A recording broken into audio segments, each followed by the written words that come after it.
Welcome to Segovia, Spain. Here in Segovia is a city and the autonomous community of Castel and Leon, Spain. It is the capital and most populated municipality of the province of Segovia. Segovia is located in the inner plateau of the Iberian Peninsula near the northern slopes of the Sistema Central mountain range.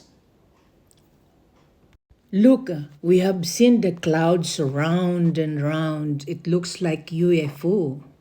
Segovia is located near the Risma River, close to the northwestern slope of the Sierra de Guadarrama Mountains, a sub-range of the Sistema Central. So today we decided to visit the palace first. Yes, there's the palace, and we go in there, and then this is the overlooking. Wow, nice sunset. And then, we just walk around, so much walking all day long. So Segovia is the first recorded mention of settlement in what is today Segovia, was a Celtic possession, control later passed into the hands of the Romans.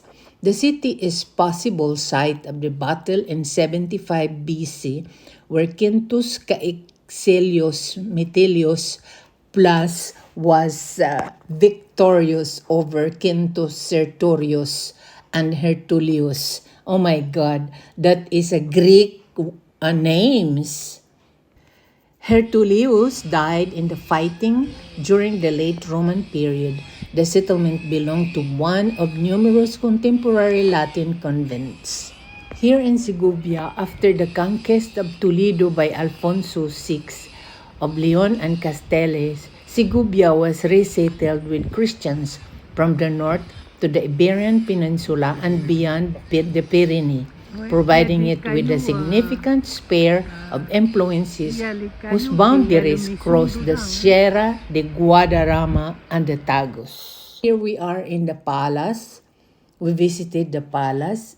It's beautiful, and there's so many tourists also, and it's overlooking because it's in the top of the hills. So there is some monuments, the history, and the mountains, of course, all around.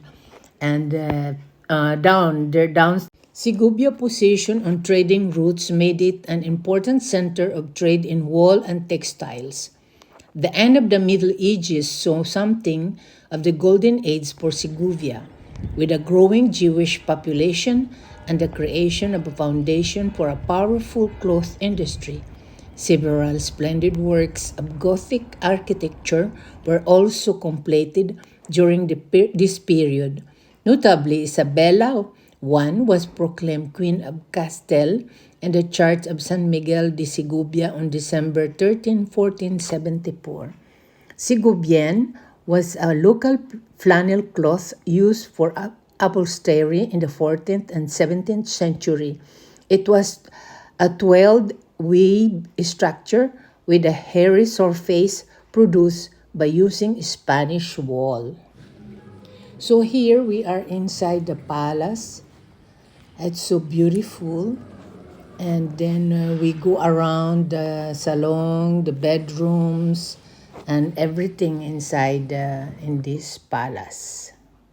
In 1985, the old city of Segovia and its aqueduct were declared the World Heritage Sites by UNESCO. The old city contains a multitude of historic buildings, both civil and religious, including large number of buildings of Jewish origin, notably with the old Jewish quarter.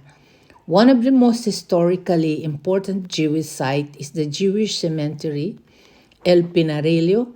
Among the most important monuments in the city are the Aqueduct of Segovia, located in the Plaza del Azulejo, is the defining historical picture of the city, dating from the late 1st or early 2nd century.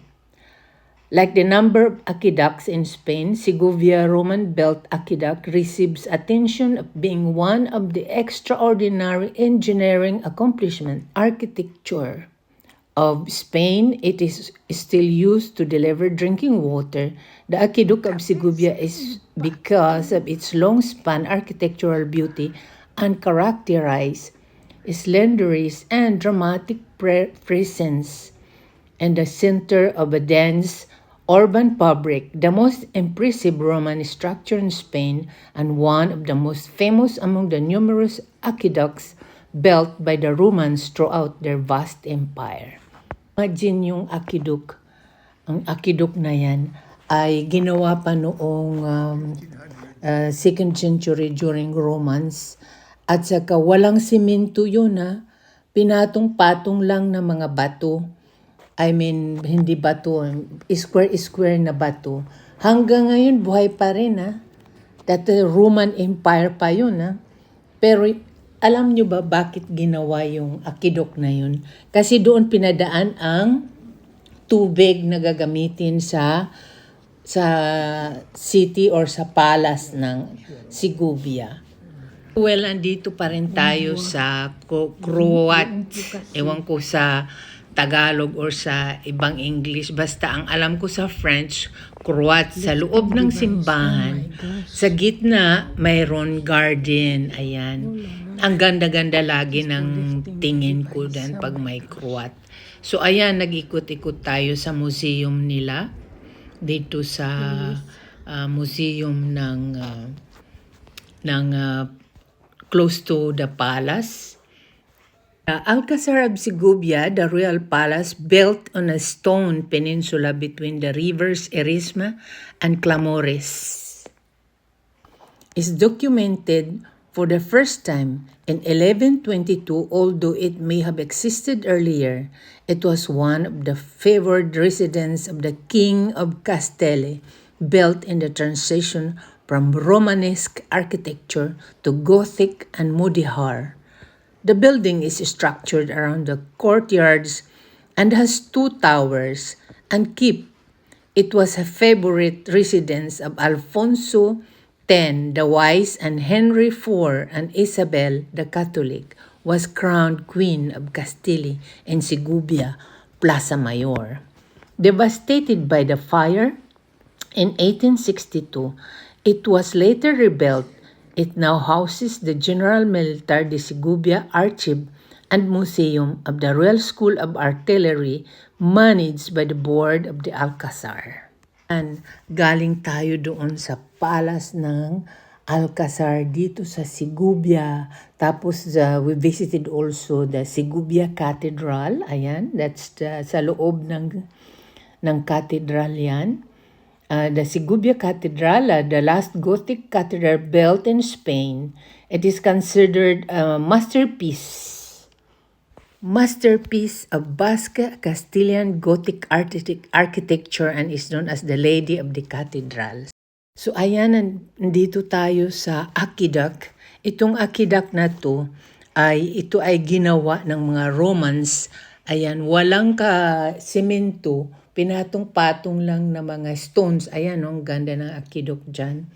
Pinatong-patong lang para dumaan doon ang tubig. Tubig, inumin nila. So ayan, ngayon sa hapon, mayroon dito procession. Nanood din tayo dito sa Segovia. At yan yung nakita natin na kanilang procession sa Semana Santa. I think this is Lunes Santo in Segovia that we stayed only for 2 days and 1 night.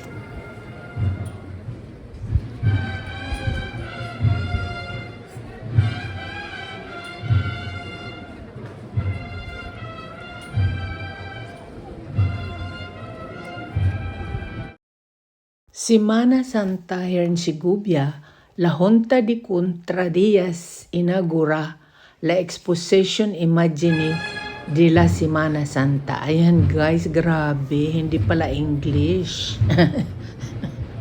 Holy Week in Sigubia is one of the biggest religious and cultural festivities in the city, as well as main tourist interest during the week. 10 brotherhoods march through the city with a total of 17 pasos or flutes with the polychrome carvings and statues of authors such as Gregorio Fernandez and Anicito Marinas. Holy Week in Segovia was proclaimed a fiesta of national tourist interest in 2017.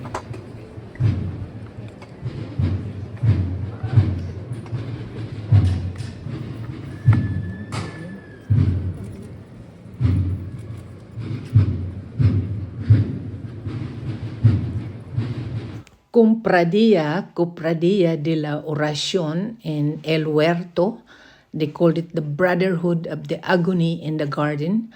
The Brotherhood was founded in 1978 and is based in the Church of San Lorenzo. It carries the flute of La Oración in El Huerto, the Agony in the Garden, made in 1907 by Josep Rios.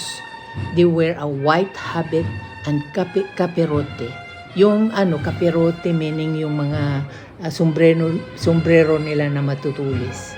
Together with a green cincture and cape. Yan, may mga capes. It is accompanied by the band Banda de Cornitas, tambores. Ayan. Flagellation del Señor, they called it Brotherhood of the Flagellation of the Lords. The Brotherhood was founded in 1988 and is based in the parish church of La Resurrección del Señor. It carries the float La Flagellation del Señor and Nuestra Madre Dolorosa, the Flagellation of the Lord and Our Sorrowful Mother, made by Jose Quezal in 1907. The Rafael Martin Hernandez in 2022, respectively. It wears a purple habit and white cincture and capirote. It is accompanied by the Brotherhood titular band or bugles and drums. Ayan guys, yung capirote yan yung sombrero nilang na matutulis. Sombrero nila yan. So they called it capirote. Dito sa Segovia, ang Holy Week nila dito ay Semana Santa. Yan. Ito ay isang biggest religious and cultural festivities in the city, as well as main tourist interest during the week. Ayan. So marami pala dito kasi marami talaga dito turista. Isa na kami dun. Pero dumaan kami dahil papunta kami ng Saragossa. Pero gusto namin mag-tour ng mga next town at saka cities. Marami kaming stopover.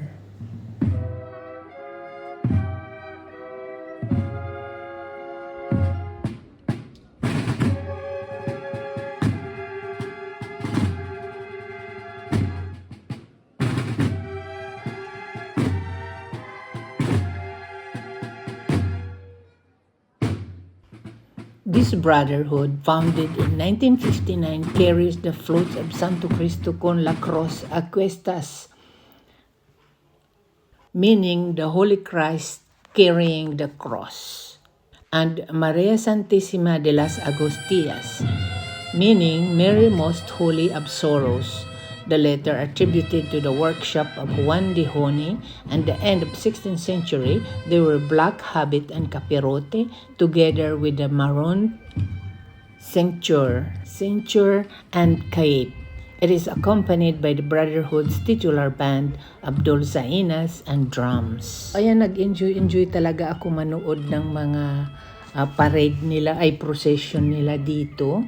At sa maliit na city, yan, makikita mo talaga on the spot dyan sa kalsada. Pero pag doon ka sa Sibilia, my God, siguro ko 2 dipa sa kapal ang tao, ulo na lang makikita mo lahat.